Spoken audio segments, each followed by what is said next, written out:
नमस्कार, क्या हाल चाल है प्यारे बच्चों। आज एक और चैप्टर जिसका नाम है बायोमोलिक्यूल, इसके हम लगभग 50 एमसीक्यू सॉल्व करेंगे। तो आइए देखते हैं किस तरह के कंसेप्ट से क्वेश्चन पूछे जाते हैं। नीट वालों के लिए बायोमोलिक्यूल कोई ज्यादा टफ चैप्टर नहीं है, बायोलॉजी में ऑलरेडी आप इस चैप्टर को पढ़ चुके हो। तो चलिए बच्चों शुरू करते हैं। Question number 1, which of the following sets consist only of essential amino acids. There are two type of amino acid, essential और non essential. Essential amino acid वो amino acid होते हैं जिनकी जरूरत बॉडी को होती है, बॉडी उनको सिंथेसाइज नहीं कर पाती, तो हमें ये फूड के थ्रू लेने पड़ते हैं। जबकि कुछ ऐसे अमीनो एसिड होते हैं जिनको बॉडी इजिली सिंथेसाइज कर देती है, तो इनकी जरूरत हमें नहीं होती है। तो बच्चों लगभग 10 अमीनो एसिड एसेंशियल होते हैं और 10 ही नॉन एसेंशियल होते हैं। ये वाली लाइन देखो, ल्यूसिन, लाइसिन और ट्रिप्टोफान एसेंशियल अमीनो एसिड है। अब याद कैसे करें कि एसेंशियल कौन है, नॉन एसेंशियल कौन है। तो एक मैं आपको ट्रिक बताता हूं, very important person halt acid. तो VIMP 4, 1 2 3 4 5 6 टोटल कितने हो गए 10।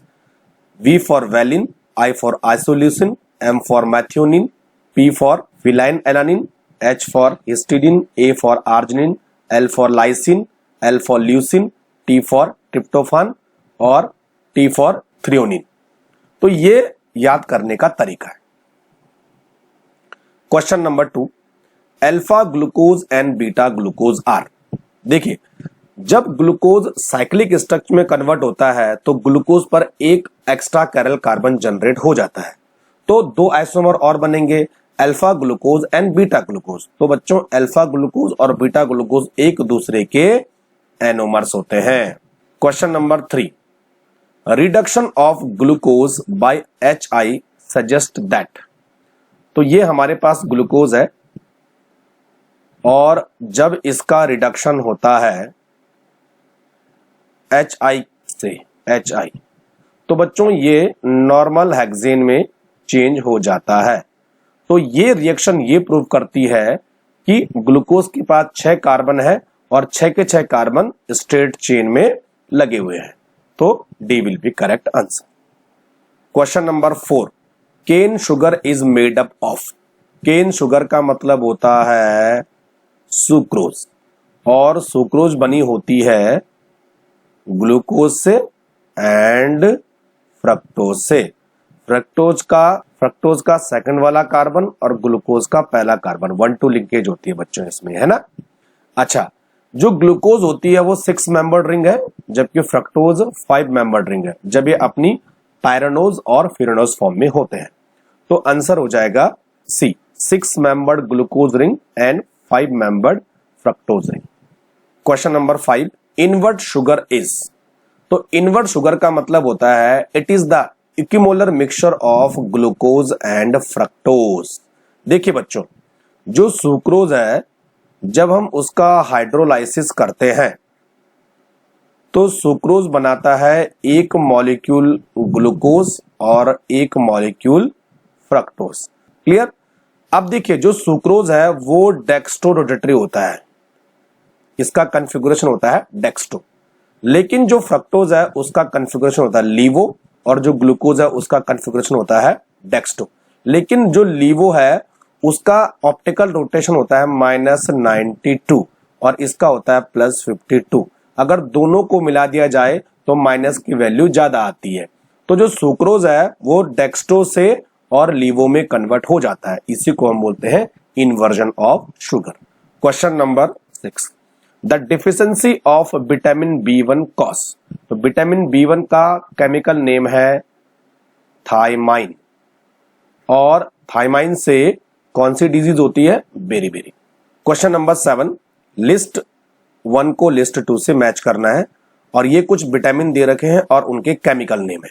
अब देखिए, विटामिन ए को बोलते हैं हम रेटिनॉल, विटामिन डी को बोलते हैं हम कैल्सीफेरॉल, विटामिन ई को हम बोलते हैं टोकोफेरॉल डेरिवेटिव, और विटामिन के एंटी हेमरेजिक फैक्टर है क्योंकि ब्लड क्लॉटिंग में हेल्प करता है। तो बच्चों ए का हो गया तीसरा, बी का पहला, सी का देखिए, सी का होता है दूसरा, तो सी का दूसरा यानी आंसर हो गया ए और डी का चौथा। Question number 8, match the following. तो यहां पर कुछ शुगर दी है और उनके हाइड्रोलाइज प्रोडक्ट है। जो सुक्रोज है वो ग्लूकोज और फ्रक्टोज से मिलकर बना होता है। जो लैक्टोज है वो ग्लूकोज और गैलेक्टोज से मिलकर बना होता है। कहां पर है? ये वाला, ग्लूकोज एंड गैलेक्टोज।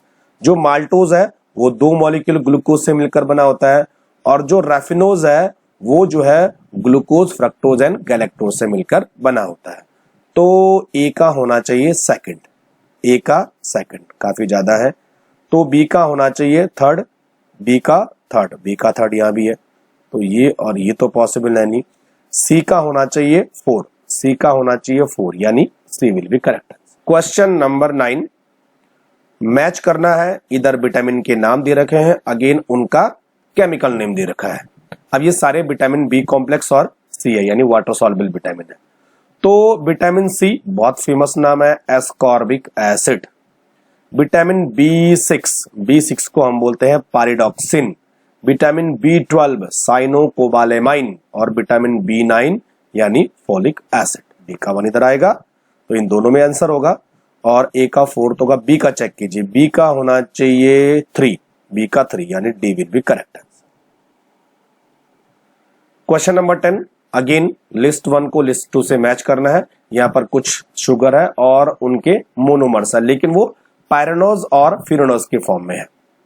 अब देखिए, सुक्रोज में क्या होता है? Glucose and fructose. जो ग्लूकोज होता है बच्चों वो अल्फा डी होता है, और जो फ्रक्टोज होता है वो बीटा डी फ्रक्टोफ्यूरेनोज के फॉर्म में होता है। जो सेल्यूलोज है वो बीटा डी ग्लूकोज से मिलकर बना होता है। जो स्टार्च है वो अल्फा डी ग्लूकोज से मिलकर बना होता है, और जो लैक्टोज है वो beta D galactose and beta D glucose से मिलकर बना होता है। तो डी का आना चाहिए पहला, तो डी का पहला इधर मैच कर रहा है, तो आंसर हो गया बी। क्वेश्चन नंबर 11, यहां पर अगेन मैचिंग वाला क्वेश्चन है। यहां पर कुछ टर्म्स दे रखे हैं और उनको इन शुगर के साथ मैच करना है। अब देखिए बच्चों, एल्डोपेंटोज, एल्डोपेंटोज मतलब ऐसी शुगर जिसमें एल्डिहाइड ग्रुप है और कितने कार्बन है? 5 कार्बन है, और ऐसी शुगर न्यूक्लिक एसिड में होती है, तो बच्चों वो वाली शुगर है राइबोज। एनोमर्स, एनोमर्स कौन से होते हैं? Alpha D glucose and beta D glucose, ये वाला। इनेंशियोमर कौन है? इनेंशियोमर अपने D glucose and L glucose है। और फंक्शनल आइसोमर कौन है? Glucose and fructose. एक में एल्डिहाइड ग्रुप होता है और दूसरे में कीटोन ग्रुप होता है, और दोनों का मॉलिक्यूलर फॉर्मूला सेम होता है। तो डी का 4 काफी जगह है, और सी का आना चाहिए पहला, सी का पहला, ये 2 जगह है, तो ये पॉसिबल है नहीं। बी का तीसरा यानी ये आना, ए विल बी करेक्ट। लिस्ट 1 को लिस्ट 2 से मैच करना है। यहां पर विटामिन के नाम दे रखे हैं, यहां पर उनके केमिकल नेम है। तो विटामिन B1 को बोलते हैं थायमिन, विटामिन B2 को बोलते हैं राइबोफ्लेविन, विटामिन B3 को बोलते हैं नियासिन, और विटामिन B5 को बोलते हैं पेंटोथेनिक एसिड। तो ए का आना चाहिए 4, डी का 2, तो ए का दोनों तरफ 4 है। बी का चेक करते हैं, बी का आना चाहिए पहला, बी का पहला यानी A will be correct answer. Question number 13, यहां पर एक सीक्वेंस दिया है, X रेप्लिकेशन करके Y बनाता है, Y ट्रांसक्रिप्शन करके Z बनाता है, Z ट्रांसलेशन करके कुछ और बनाता है। तो बच्चों देखिए, रेप्लिकेशन किसके बीच होता है? डीएनए और डीएनए के बीच। डीएनए बनाता है, दैट इज कॉल्ड रेप्लिकेशन। और जब डीएनए एमआरएनए बनाता है तो उसको हम बोलते हैं ट्रांसक्रिप्शन। और जब एमआरएनए से प्रोटीन बनती है तो हम उसको बोलते हैं ट्रांसलेशन। तो बच्चों यहां पर आंसर हो जाएगा ए, क्योंकि आपको एक्स, वाई और जेड तक ही ये पता करना है। Question number 14, the vitamin which is water soluble and antioxidant. There are 2 vitamins having antioxidant properties. एक होता है विटामिन ई और दूसरा होता है विटामिन सी। लेकिन बच्चों यहां पर जो ई है वो फैट सॉल्युबल है और जो सी है वो वाटर सॉल्युबल है। तो यहां पर हमें केवल वाटर सॉल्युबल पता करना है, तो आंसर हो जाएगा सी। ए डी ई के ये फैट सॉल्युबल विटामिन है, और विटामिन बी कॉम्प्लेक्स और vitamin C water soluble vitamin. Question number 15, the force that stabilize secondary and tertiary structure of protein. तो बच्चों वहां पर हाइड्रोजन बॉन्डिंग भी होती है और डाइसल्फाइड लिंकेज भी होती है, तो आंसर हो जाएगा C. Question number 16, glucose does not react with. Glucose bromine water के साथ रिएक्शन करता है, हाइड्रोजन आयोडाइड के साथ भी रिएक्शन करता है, हाइड्रोक्सिल अमीन के साथ भी रिएक्शन करता है, ऑक्साइड बनाता है, लेकिन ग्लूकोज सोडियम बाइसल्फाइड के साथ रिएक्शन नहीं करता है। और बच्चों ये सिप्स बेस के साथ भी रिएक्शन नहीं करता है, क्योंकि दोनों वीक बेस है और ये ग्लूकोज के साइक्लिक स्ट्रक्चर को ओपन चेन में कन्वर्ट नहीं कर पाते हैं। Question number 17, assertion and reason type का क्वेश्चन है। असर्शन है the deficiency of vitamin D cause sterility. ये गलत है। विटामिन डी की डेफिशिएंसी से रिकेट्स होता है, जहां पर हड्डियां कमजोर हो जाती है, तो यानी ये गलत है। दूसरा, the function of vitamin D is normal development of bone and teeth. Yes, जो विटामिन डी है वो कैल्शियम का एब्जॉर्प्शन करवाता है, जिस वजह से बोन और टीथ का डेवलपमेंट होता है।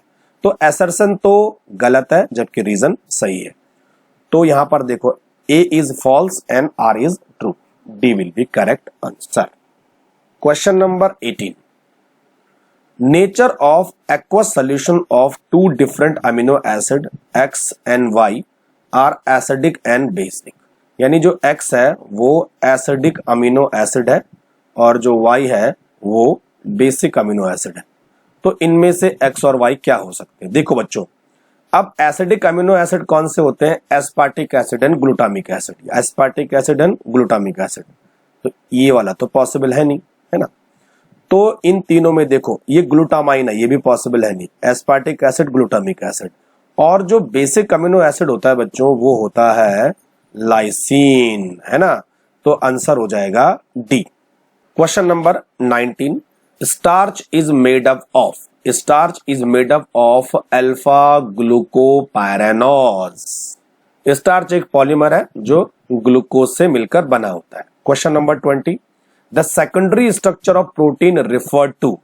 तो बच्चों, प्रोटीन के सेकेंडरी स्ट्रक्चर में दो टाइप के स्ट्रक्चर होते हैं। एक होता है अल्फा हेलिकल बैकबोन और दूसरा होता है बीटा प्लीटेड शीट। तो इन दोनों को याद रखना। तो यहां पर आंसर हो जाएगा ए।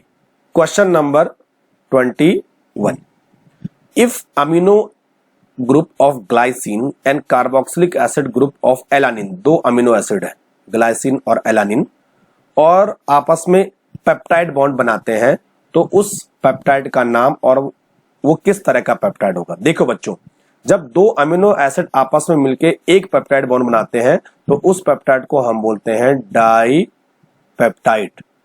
जो dipeptide, tripeptide, tetrapeptide है वो नंबर ऑफ अमीनो एसिड के बेसिस पर रखा गया है, ना कि पेप्टाइड बॉन्ड पर। तो डाई पेप्टाइड होना चाहिए, तो ये तो पॉसिबल है नहीं। जब ये डाई पेप्टाइड बनाएगा तो सबसे पहले आएगा ग्लाइसाइल, ऐसे लिखा जाएगा, और लास्ट में लिखा जाएगा एलानिन। तो बच्चों आंसर हो जाएगा C, glycyl alanine. 22, the number of chiral carbon present in cyclic structure of glucose, जिसका नाम है अल्फा डी ग्लूकोज। अब जो ग्लूकोज है, देखो जो ग्लूकोज है उसमें नॉर्मली कितने कैरल कार्बन होते हैं? उसमें नॉर्मली होते हैं 4 कैरल कार्बन। लेकिन जब ये साइक्लिक फॉर्म में कन्वर्ट होता है तो एक एक्स्ट्रा कार्बन जनरेट हो जाता है। देखो इस तरह से, ये देखो, तो 1 2 3 4 5 कार्बन हो जाते हैं, तो 5 chiral carbon. Question number 23, at which carbon are following sugar epimer of each other. तो बच्चों, इपीमर कौन होते हैं? इपीमर जो पहले कार्बन के अलावा किसी और कार्बन पर कॉन्फ़िगरेशन चेंज करने से बनते हैं। तो देखो यहां पर दे रखा है ये एक कंपाउंड और ये दूसरा कंपाउंड, ठीक। अब देखो ये वाला कार्बन चेक कीजिए, ये वाला और ये वाला, इन दोनों में कॉन्फ़िगरेशन चेंज है। ये OH इधर है और ये OH इधर है, तो कौन सा कार्बन हुआ बच्चों? Second carbon. तो ये दोनों इपीमर होंगे अपने सेकंड कार्बन से। बल्कि जबकि यहां पर देखो third carbon same configuration, fourth carbon same configuration. तो यहां से जब आप नंबरिंग करोगे तो ये इस तरह से होगा। तो सेकंड कार्बन पर कॉन्फ़िगरेशन चेंज होने से ये दोनों एक दूसरे के ईपीमर हो गए। 24 Which one of the following does not exhibit the phenomena of म्यूटारोटेशन? अब देखिए बच्चों, जो म्यूटारोटेशन होता है उसका मतलब होता है change in the optical rotation with respect to the time to a equilibrium value is called म्यूटारोटेशन।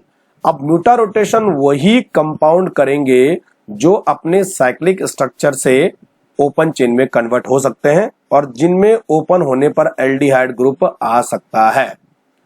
ठीक, तो अब देखो बच्चों, यहां पर लैक्टोज, फ्रक्टोज एंड माल्टोज ये तीनों म्यूटारोटेशन करेंगे, लेकिन सुक्रोज म्यूटारोटेशन नहीं करेगा।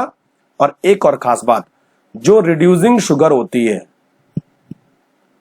जो रिड्यूसिंग शुगर होती है वो म्यूटारोटेशन करती है, लेकिन जो नॉन रिड्यूसिंग शुगर होती है वो म्यूटारोटेशन नहीं करती है। तो sucrose will be the answer. 25 in aqueous solution amino acid mostly exist at. तो एक्वस सोल्यूशन में जो अमीनो एसिड है वो ज्विटर आयन की फॉर्म में होते हैं। ज्विटर आयन मतलब प्लस भी होगा और माइनस भी होगा। तो जो यहाँ पर कार्बोक्सिलिक एसिड का H है वो यहां निकल जाएगा और NH3 पर प्लस आएगा, CO पर माइनस आ जाएगा, तो COO माइनस और NH3 प्लस, इसको हम बोलते हैं zwitter ion. Question number 26 which of the following statement about plus minus sucrose is not correct? पहला, it does not possess a free aldehyde और कीटोनिक ग्रुप। यस, सुक्रोज में न तो आपको फ्री एल्डिहाइड ग्रुप देखने को मिलेगा ना तो कीटोनिक ग्रुप देखने को मिलेगा। दूसरा, on hydrolysis it produce invert sugar. बिल्कुल, ग्लूकोज और फ्रक्टोज बनाता है, उसी को हम बोलते हैं इनवर्ट शुगर, तो ये सही स्टेटमेंट है। तीसरा, it is an D glucoside, जो वहां पर लिंकेज होती है उसको हम बोलते हैं डी ग्लूकोसाइड्स। और लास्ट है, इट अंडरगो म्यूटारोटेशन। गलत, ये म्यूटारोटेशन नहीं करता है, तो ये आंसर हो जाएगा। 27 which of the following statement is not correct? पहला, all enzymes found in the cells are invariably proteins which catalyse biological reaction. बिल्कुल सही है। दूसरा, enzyme act efficiently at a moderate temperature and pH. Yes, एक optimum temperature और pH चाहिए होता है। तीसरा, coenzymes increase the activity of enzyme. ये भी ठीक है। Last, enzymes are not specific in their action on substrate.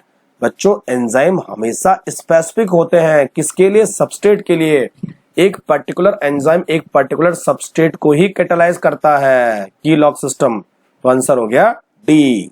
28 which of the following statement is not correct? पहला, in nature about 20 amino acid occur in protein. Yes, अभी तक 20 amino acid ही पता है। दूसरा, the human body can synthesise all 20 amino acid occur in the protein. नहीं भाई, human body केवल नॉन एसेंशियल को ही सिंथेसाइज कर सकती है और नॉन एसेंशियल कितने हैं? 10 है, तो ये हमारा आंसर हो गया। चौथा, तीसरा देख लेते हैं, the simplest amino acid is glycine. शुरुआत यहीं से होती है, सही है। They are 10 essential amino acid, ये भी ठीक है। 29 which of the following statement is not correct? पहला, protein are polyamides formed from amino acid. बिल्कुल सही है। दूसरा, except glycine all other amino acid show optical activity. एक चीज बच्चों आपको याद रखनी है, जितने भी अमीनो एसिड है उनमें ग्लाइसिन ऐसा अमीनो एसिड है जो ऑप्टिकल एक्टिविटी शो नहीं करता है, क्योंकि इसके पास कैरल कार्बन नहीं होता है। बाकी सारे अमीनो एसिड के पास कैरल कार्बन होता है, तो ये भी स्टेटमेंट भी ठीक है। तीसरा, natural protein are made up of L isomer of amino acid. ये भी ठीक है, सारे एल आइसोमर होते हैं। Last, in amino acid NH2 and COOH group are attached to different carbon. ये गलत है। जो COOH और अमीनो ग्रुप होते हैं बच्चों, वो एक ही कार्बन से कनेक्ट होते हैं, इसीलिए हम इसको बोलते हैं अल्फा अमीनो एसिड। तो ये हमारा आंसर हो गया। 30 कंसीडर द स्टेटमेंट। पहला, the alpha D sucrose is optical rotation plus 66.5 degree. तो सुक्रोज का जो ऑप्टिकल रोटेशन है वो 66.5 डिग्री होता है, करेक्ट।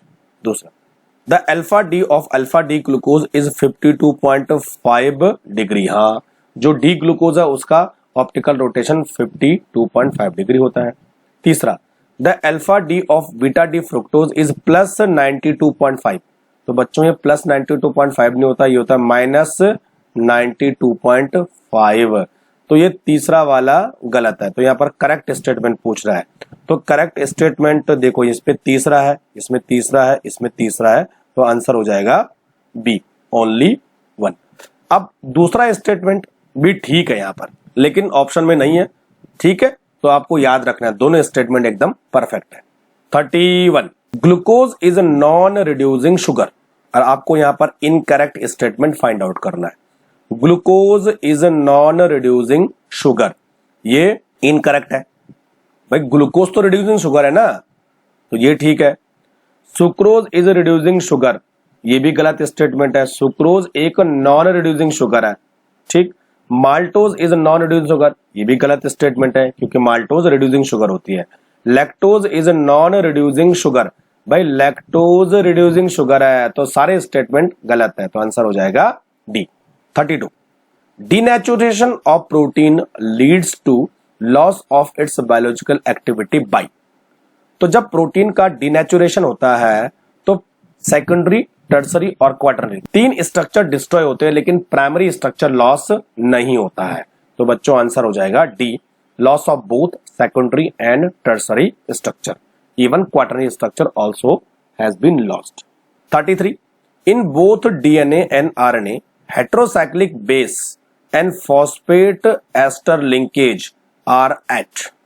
अब देखिए, जो डीएनए होता है उसमें 3 चीजें होती है, एक तो उसमें शुगर होती है, दूसरा उसमें बेस होता है, और तीसरा उसमें फॉस्फोरिक एसिड होता है।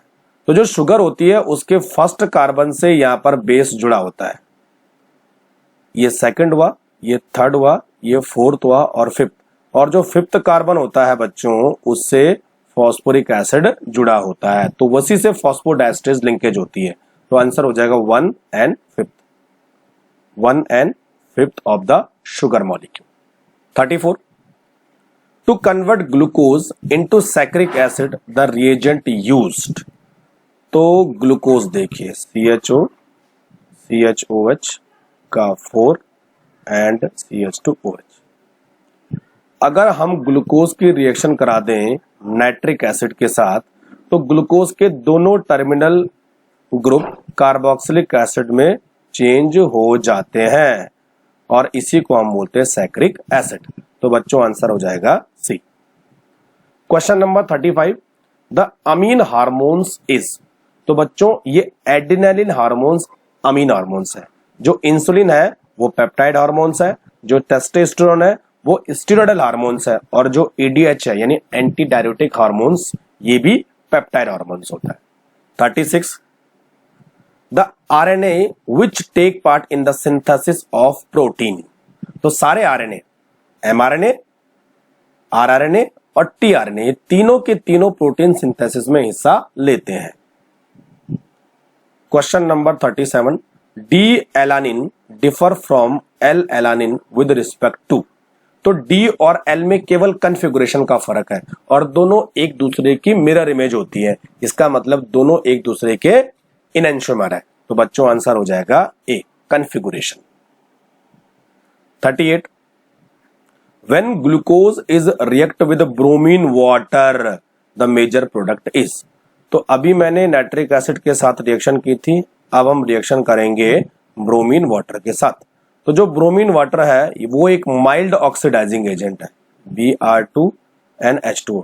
तो वो केवल इस एल्डिहाइड ग्रुप को किसमें कन्वर्ट करता है, कार्बोक्सिलिक एसिड में कन्वर्ट करता है, और बाकी पूरा के पूरा मॉलिक्यूल एज सच होता है, और बच्चों इसका नाम है ग्लूकोनिक एसिड। तो आंसर हो जाएगा ए।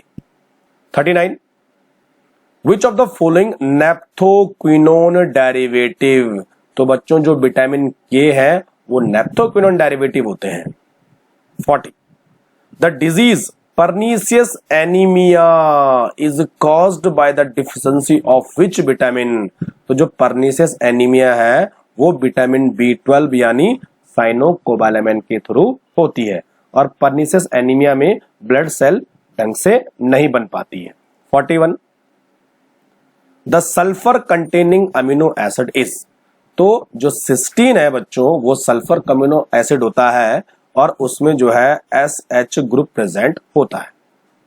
42. Which of the following molecule is capable of forming zwitter ion? तो ऐसा मॉलिक्यूल जिसमें कार्बोक्सिलिक एसिड भी होगा और अमीनो ग्रुप भी होगा, यानी वो अमीनो एसिड होना चाहिए, तो आंसर हो जाएगा ए। 43. Which of the following is a non-reducing sugar? तो सारे मोनोसैकेराइड जैसे फ्रक्टोज ग्लूकोज रिड्यूसिंग होते हैं, सारे disaccharide except sucrose are reducing sugar. तो सुक्रोज नॉन रिड्यूसिंग शुगर है, maltose, lactose, galactose, fructose, glucose सारे क्या है? रिड्यूसिंग शुगर होती है। 44. The disease diabetes mellitus is caused by the deficiency of, बहुत सारे लोग जानते हैं इसे, it is due to the insulin, और इंसुलिन कहां से निकलता है? Langerhans of pancreas. 45. Purine base are, जो डीएनए होता है उसमें दो तरह के बेस होते हैं, एक होता है प्यूरिन बेस और दूसरा होता है पिरिमिडीन बेस। पिरिमिडीन बेस ऐसे होते हैं बच्चों, देखो एन और एन, और इसके अंदर इस तरह का होगा, और जो प्यूरिन बेस होंगे वो इस तरह के होते हैं, यहां पर एन, यहां पर एन, यहां पर एन और यहां पर एन, ठीक है, और ये इस तरह के होंगे, ठीक है बच्चों। तो एडेनिन और ग्वानिन, एडेनिन और ग्वानिन प्यूरिन बेस है, थाइमिन, साइटोसिन और यूरेसिल पिरिमिडीन बेस है। थाइमिन, साइटोसिन, यूरेसिल पिरिमिडीन है और एडेनिन और ग्वानिन प्यूरिन बेस है। 46. Which of the following alpha amino acid does not contain chiral carbon? अभी बताया था ग्लाइसिन, तो ग्लाइसिन ऑप्टिकली एक्टिव नहीं होता है क्योंकि chiral कार्बन नहीं है इसके पास। 47. The sequence in which alpha amino acid are linked one another in a protein molecule is called, केवल अल्फा अमीनो एसिड का सीक्वेंस होता है प्राइमरी स्ट्रक्चर में। 48. Which is the correct statement? पहला, starch is a polymer of alpha glucose, ये ठीक है एकदम, ये आंसर हो जाएगा। दूसरा, amylose is composed of cellulose, ये तो गलत है, amylose is a part of starch. तीसरा, protein are compounds of only one, one नहीं होंगे भाई, कई सारे टाइप के अमीनो एसिड इसमें इन्वॉल्व होते हैं। और last, in cyclic structure of fructose there are 5 carbon and 1 oxygen, 6 carbon होते हैं। 49. Glucose gives silver mirror with ammonical silver nitrate because it has aldehyde group. Glucose में एल्डिहाइड ग्रुप होता है तो वो फैलिंग सोल्यूशन और टॉलेंस रिएजेंट के साथ रिएक्शन देगा। 50. The formation of furanose structure of fructose involve the interaction of functional group. कौन कौन से कार्बन पे इंटरेक्शन होता है? अब देखिए, तो ये हमारे पास है फ्रक्टोज, ये वाला फ्रक्टोज है ना बच्चों, CHOH, CHOH और CHOH और लास्ट में CH2OH, हो गए पूरे 6 कार्बन, 1 2 3 4 5 6। तो यहाँ का कार्बन यानी C5 और C2 ये दोनों आपस में मिक्स हो जाते हैं, यानी यहाँ का H इधर जाता है और ये कार्बन इसके साथ O को शेयर कर लेता है, तो 2 और 5 होता है, तो आंसर हो जाएगा C, तब वो फ्रक्टोफ्यूरानोज बनाता है। तो ऐसा बनेगा बच्चों, देखो यहाँ होता है CH2OH और इधर भी होता है CH2OH, दूसरा और 5वां carbon. Last, the correct match will be, तो यहां पर एक न्यूक्लियोटाइड के बारे में पूछ रहा है, तो न्यूक्लियोटाइड बना होता है फॉस्फेट, शुगर और बेस का। देखो बच्चों, जो शुगर है वो बेस को भी कनेक्ट करती है और फॉस्फेट को भी कनेक्ट करती है। शुगर और बेस शुगर के पहले कार्बन से कनेक्ट होते हैं और फॉस्फेट और शुगर के 5वें कार्बन से कनेक्ट होता है, तो बच्चों आंसर हो जाएगा बी। चलिए बच्चों, फिलहाल के लिए इतना ही। कोई डाउट है तो आप मुझे मेरे टेलीग्राम ग्रुप पर भेज सकते हैं। Thank you very much.